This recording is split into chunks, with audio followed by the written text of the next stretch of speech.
जैसे जैसे नीट का पेपर पास आ रहा है, आप सभी को एक चीज तो जरूर परेशान कर रही होगी कि नीट का पेपर आखिरकार कैसा आएगा, डिफिकल्ट आएगा, इजी आएगा या मॉडरेट आएगा।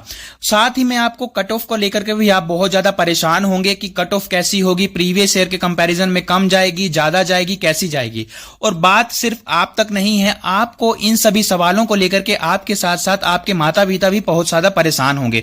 तो बच्चे, हम आपको बता दें कि यह टाइम परेशान होने का नहीं है, चीजों को अच्छे से एनालिसिस करने का है, चीजों को अच्छे से समझने का है। और अगर आपने सभी चीजों को अच्छे से समझ लिया तो जो आप अभी परेशान हैं, ये तो आपकी परेशानी दूर होगी। तो इसको दूर करने के बाद आप अच्छे से तैयारी कर पाएंगे और साथ में आपका एग्जाम भी अच्छे से जाएगा। बच्चों, हम आपको बता दें कि इस वीडियो में सारे डाउट्स क्लियर हो जाएंगे आपके इन सभी सवालों को लेकर के, तो वीडियो में बने रहिएगा। तो बच्चों देखो, होता क्या है कि वो चाहे कोई भी एग्जाम हो, नीट का एग्जाम हो या फिर कोई भी बड़ा एग्जाम हो, किसी भी एग्जाम की कट ऑफ को डिसाइड करने के लिए उसके कुछ फैक्टर, डिसाइडिंग फैक्टर होते हैं, जैसा कि नीट के एग्जाम में भी हैं। तो देखिए, कुछ जो फैक्टर्स होते हैं, इंपॉर्टेंट फैक्टर, वो होते हैं कि नंबर ऑफ एप्लीकेंट्स। ऐसे कि जैसा कि आप सभी को ये पता ही होगा कि इस बार अप्रोक्सीमेटली 23 लाख के करीब जो कैंडिडेट्स हैं वो नीट के जो है रजिस्ट्रेशन उन लोगों ने किया है। लेकिन अब आपको अगर हम प्रीवियस ईयर से कंपेयर करें तो देखिए, यहां पर जो इस बार की रजिस्ट्रेशन है वो प्रीवियस ईयर के कंपैरिजन में थोड़ी कम है, वही 1-2 लाख के करीब कम रजिस्ट्रेशन आई हैं। इसके बाद अगर हम पेपर के लेवल की बात करें तो पेपर का लेवल भी डिसाइडिंग फैक्टर होता है कट ऑफ के लिए, क्योंकि पेपर का लेवल, अब देखिए 3 सेक्शन है, 3 में से अगर कोई भी एक सेक्शन डिफिकल्ट आ जाए, इजी आ जाए, तो वो भी बहुत ज्यादा रोल प्ले करता है एग्जाम के डिफिकल्टी लेवल को इंक्रीज और कम करने में और साथ ही में कट ऑफ को डिसाइड करने में। अब देखिए, बायोलॉजी का अगर सेक्शन है, बच्चे ज्यादातर फोकस बायोलॉजी में करते हैं। अगर इस बायोलॉजी के सेक्शन को बहुत ज्यादा टफ कर दिया जाए, क्या होगा, बहुत ज्यादा बच्चों के जो है अटेम्प्ट्स वो भी कम हो सकते हैं, जिससे कि कट ऑफ भी बहुत ज्यादा अफेक्ट करेगी। ये जस्ट एन एग्जांपल मैंने आपको दी है, तो ये रोल बहुत ज्यादा प्ले करता है कट ऑफ के लिए। इसके बाद पेपर का पैटर्न, अब आपको सभी को पता है कि इस बार पेपर का पैटर्न भी चेंज हो गया है और 180 into 180 मतलब 180 का खेल इस बार बहुत ज्यादा इंपॉर्टेंट है। 180 क्वेश्चन, 180 मिनट। तो इस बार ये भी बहुत ज्यादा फैक्टर मैटर करेगा कट ऑफ को डिसाइड करने के लिए। तो बच्चों देखिए, एक्सपेक्टेड क्या है कि सभी लोग तो यही बोल रहे हैं कि इस बार की जो कट ऑफ है, जैसे पैटर्न चेंज हुआ है तो कट ऑफ जो है वो कम हो सकती है। लेकिन हमें दोनों केसेस को लेकर के चलना होता है, हमें सिर्फ यही एज्यूम नहीं करना होता कि कट ऑफ कम हो सकती है या ज्यादा हो सकती है। अब नया पैटर्न चेंज हुआ है तो क्या पता अगर कोई सेक्शन इजी आ जाए जिसपे बच्चों ने बहुत ज्यादा फोकस किया हुआ है, कट ऑफ बढ़ सकती है, और बहुत ज्यादा डिफिकल्ट आ गया तो कट ऑफ कम भी हो सकती है। लेकिन आपको अपनी तरफ से तो तैयारी 100% देनी होती है। आपको तो ये कोई भी रिस्क फैक्टर नहीं लेना होता है कि हाँ इस बार कट ऑफ कम जाएगी तो मैं अपने थोड़ी रिवीजन या फिर अपनी प्रैक्टिस में थोड़ी कहीं पे भी वीकनेस छोड़ दूं।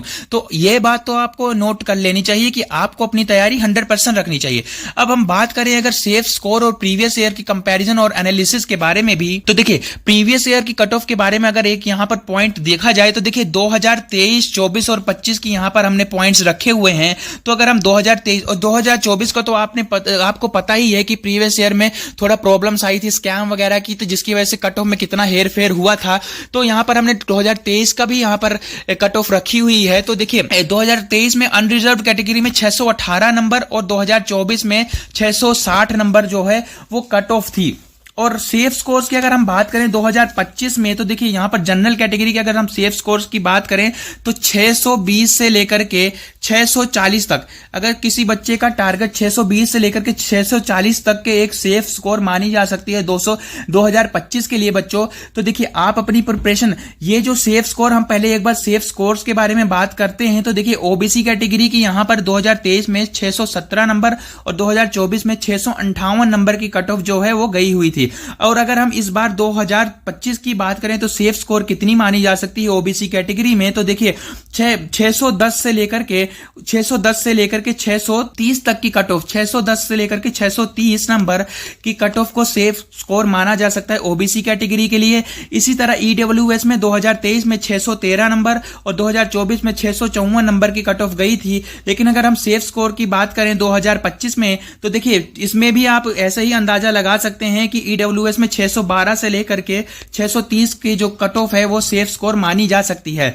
और इसी तरह एससी कैटेगरी में 509 से लेकर के 575 जो 23 और 2024 की कट ऑफ थी, और एससी कैटेगरी में 500 से लेकर के 550, 500 से लेकर के 550 कट ऑफ जो है वो सेफ स्कोर 2025 के लिए मानी जा सकती है।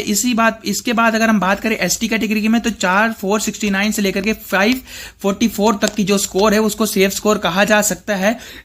वो सेफ स्कोर नहीं, 2023 और 24 की कट ऑफ थी। और अगर हम सेफ स्कोर की बात करें तो एससी कैटेगरी में सेफ स्कोर 490 से लेकर के 550 तक की जो स्कोर है उसको सेफ स्कोर कहा जा सकता है 2025 के लिए। अब बच्चों यहां पर बात रही कि देखिए इस बार हो क्या रहा है, पैटर्न में भी बहुत ज्यादा बदलाव है, सभी चीजें बहुत ज्यादा बदल चुकी हैं, तो आपको ध्यान देना है। अगर आप मॉक टेस्ट भी दे ही रहे होंगे, लेकिन मॉक टेस्ट में आपके नंबर अगर कम आ रहे हैं तो आपको घबराने की बात नहीं है। अगर आपने तैयारी अपनी अच्छे से करी हुई है, प्रॉपर प्रिपरेशन अगर आपने करी हुई है, फिर भी अगर आप हार्डेस्ट लेवल के मॉक टेस्ट दे रहे हैं, उसमें आपके अगर 550 से ऊपर नंबर आ रहे हैं, 600 के करीब नंबर आ रहे हैं, तो अभी आप घबराने की बात, आपने अपनी अगर बेस्ट दिया हुआ है, आप अपने बेस्ट को तरीके से लेकर के मॉक टेस्ट दे रहे हैं तो घबराइए मत, क्योंकि वो जैसे कि पैटर्न चेंज हुआ तो उसके अकॉर्डिंग मॉक टेस्ट हार्ड और लेवल के बनाए जा रहे हैं। तो अगर इतने नंबर आपके अभी आ रहे हैं तो ये अच्छा स्कोर है। लेकिन आप कमेंट में बताइए कि आपके मॉक टेस्ट में कितने नंबर आ रहे हैं। आपको घबराने की जरूरत नहीं, आपकी प्रिपरेशन अच्छी लेवल की है। एग्जाम में देखिए मॉक टेस्ट आपको आपकी प्रैक्टिस बताता है कि किस लेवल की आपकी प्रैक्टिस है। एग्जाम में जो नंबर आते हैं वो अलग ही होते हैं। अगर आपने मॉक टेस्ट में अपना बेस्ट दिया हुआ है, बहुत ज्यादा हार्ड मॉक टेस्ट है और आपने बेस्ट दिया है, आपके अच्छे नंबर आए हैं, तो एग्जाम में आपके नंबर अच्छे ही आएंगे।